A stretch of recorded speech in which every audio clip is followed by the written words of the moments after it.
So today I would like to discuss with you perfection and how it pertains to Islam.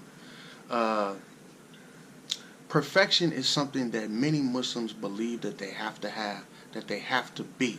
But this is not true. Yes, we have to try to perfect our religion as Muslims, but you have to understand that uh, our religion teaches us that we are imperfect creations. The only thing that exists in creation that is perfect is Allah.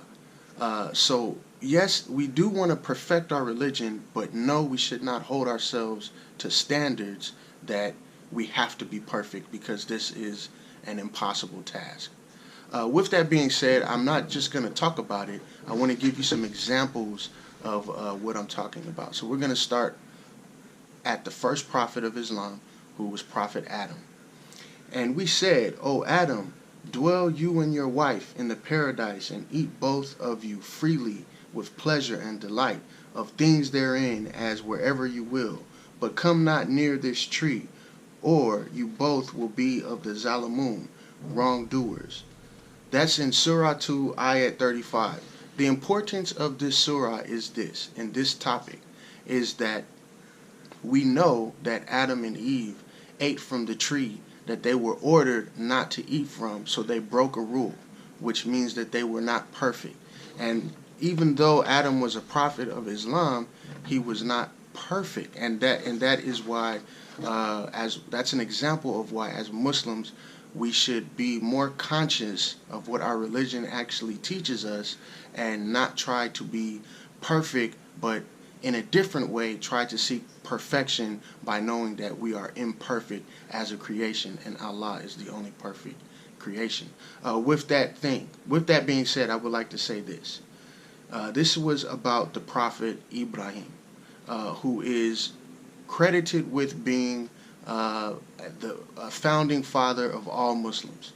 Okay, and he said, "Verily, I am with plague." He did this to trick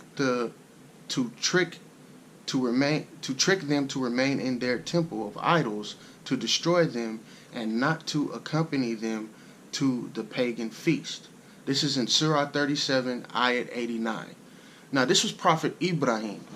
He told his father and his father's people that he was sick with the plague because he wanted to destroy the idols that were in the temple, in his father's temple.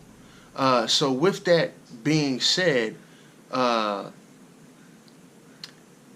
he lied. And obviously, telling a lie is not perfection. You can't be perfectly honest all the time. Muslims are not expected to be perfectly honest about everything.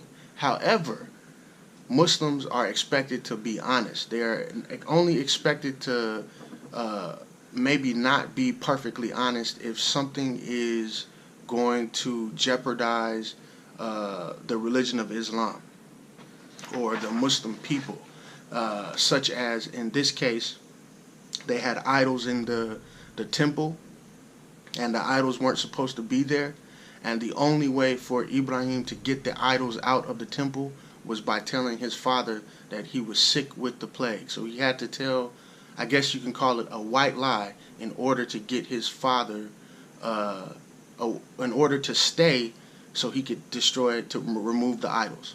Okay, so that was Prophet Ibrahim. But then there was another prophet who did a similar thing, although it was different. It was Prophet Yusuf, and this is what he did. He said, so when he had furnished them forth with their provisions, he put the golden bowl in his brother's bag. Then a crier cried, "O you in the caravan, surely you are thieves." This is in Surah 12, Ayat 70. So the point of this is that Yusuf placed an object in his brother's bag, and then had someone accuse his brothers of being thieves, so he could get one of his brothers, or get his brothers to stay with him. So this is just these are just examples of what it means to be perfect in a sense, because what we are actually trying to do as Muslims is we are trying to perfect our religion, which part of our religion is understanding that we cannot be perfect. And the only one that is expected to be perfect is the creator of all, Allah, who is the perfection. Assalamu alaikum.